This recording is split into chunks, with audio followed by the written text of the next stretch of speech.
Welcome back to the National Creative Writing Industry Day, and my name is Rob Page. I'm the founder of Comma Press. We're delighted to be joined now by Margaret Halton, who's a literary agent from PEW Literary Agency. Welcome, Margaret. Thank you for coming today. Thank you. Very good to be here. And thanks for being pitched at by so many aspiring writers. So first of all, tell us about what you do, your particular kind of genres that you work in, what kinds of writers you represent, if there's a particular type that you do. And PEW more generally, what it's after, what it's about. Well, PEW or PEW is a new, relatively new literary agency, but we're all veterans in the trade. It's very small. There are only 5 of us altogether, and we've all come together with Patrick Walsh, who originated the company in the last few years. I've spent my career working mostly in foreign rights and looking after translation rights. So I've been to Frankfurt more times than I can tell you. I also work in a bookshop latterly. I've been working in a bookshop regularly. I've started taking on a few authors in about the last 5 years, and I'm doing that alongside other work in the agency, i.e. still representing the foreign rights for all the titles that my other colleagues represent. Thank you. And the obvious question really is, what is PEW, or what are you personally looking for in a manuscript? What is it that you kind of, when you arrive every morning in the office and you well, we are perhaps most well known for non-fiction. Patrick has had a long career working with writers in politics, in history.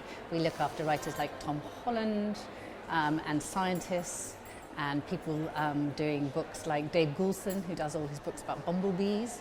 So there's a really strong non-fiction theme and background to the agency, but we're also increasingly looking at fiction as well. So we have a combination of things. And what makes a good proposal for you? So a proposal is something that you really need to hone down, so you get the message across incredibly well. And that is something, if you've got a good idea and you've got an example of your writing style, and you know what you want to do, and you need to be able to distinguish it from other books in that genre on that topic. So you need to be able to kind of produce something that's going to make an editor sit up and think, oh yeah, this is interesting. For example, we worked with an Egyptologist recently who has long worked in the field, but because of the big Tutankhamun exhibition coming up next year, was aware that there was a kind of hole in the market for a new book on Tutankhamun. And so that was an excellent opportunity to hone something that, applied her skills, but also there was a need for in the market. And that's non-fiction. That's non-fiction. What, in terms of like a synopsis and opening 3 chapters of a fiction submission, what is it you look for? What kind of sparks your enthusiasm? Fiction, I want something where I suddenly really care about the people I'm reading about. I want something where I think, gosh, this is really, I need to know, I want to know what's happening. And what does that amount to? Is that like there's a lot at stake in the plot, or is it your connection with the characters? I think generally it's kind of feeling that you're in safe hands. You feel like immediately you've kind of, as you start, you are into the story. You have a sense of place, you have a sense of who is on the page, who is this character, or at least you want to know more about them. So it's that sense that you don't know yet what's going on, but you know that the writer is completely confident. You know that the writer's confident. Yeah, and cool. that the voice is distinctive. Cool.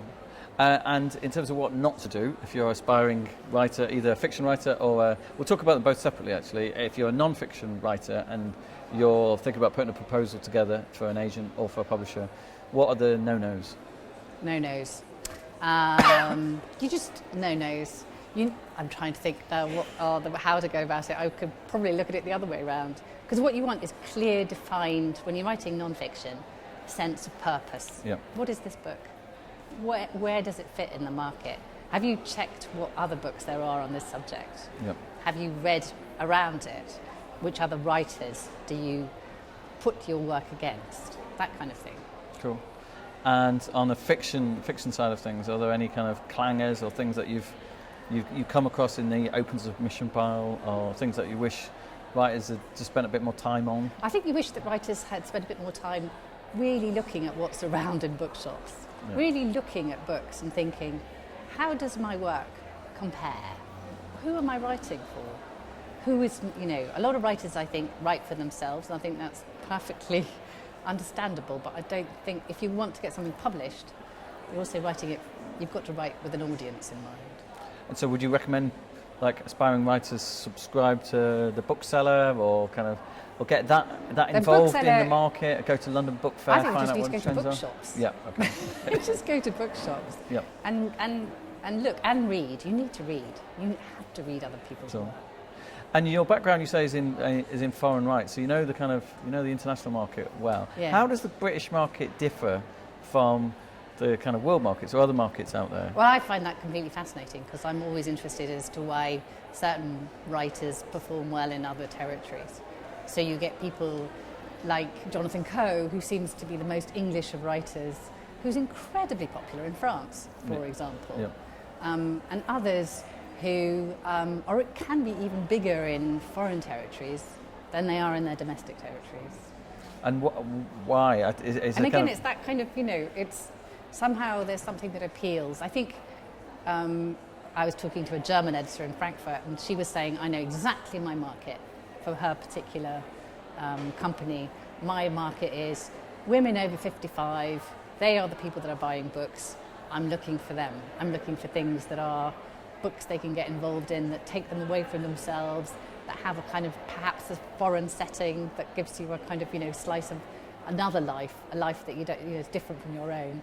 I thought that was really interesting. It's also kind of that's not everybody's take, but it shows that you need to be aware of the world outside of your own. I mean, it's really hard. I think the biggest thing for a writer is seeing the world and how your book is going to be, how it's going to be perceived by someone else, the reader.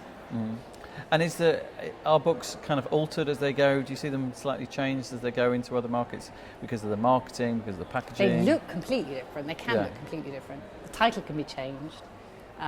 Yes. And do writers kick off about that? And writers can get very involved in that. And sometimes you have to say, well, actually, the publisher kind of might know best. In other times, you can actually see why a writer wants to keep a particular kind of cover. And there are some writers, famously Arundhati Roy, with The God of Small Things, insisted that the same cover was used for every single foreign language edition. And I think that was extraordinary. It was very beautiful, but... And do you find that editors in other territories kind of want to get involved, and if they can, and kind of... Sometimes they will if if they've published many books by the same writer, they will have kind of had a relationship, or a relationship will have kind of grown between them, and they might have comments. But in the main, I would say they're working with their translators, and that's a big enough job in itself. That's a whole other world. Yeah, entirely. And finally, thank you for all of this. Finally, if you were to give one piece of advice, just one, to an aspiring writer who's about to send a manuscript to you, just one thing, what would you tell them? I would say read and read and read what you're going to send, and make sure you're really happy with it, and it's the best, in the best state you possibly can make it, because that's your one chance. Thank you very much. Thank you, Margaret. Well, that's finally it for today. Thanks for joining us online. And if you need any more information about the Graduate Fair or what Comma does, please go to commapress.co.uk.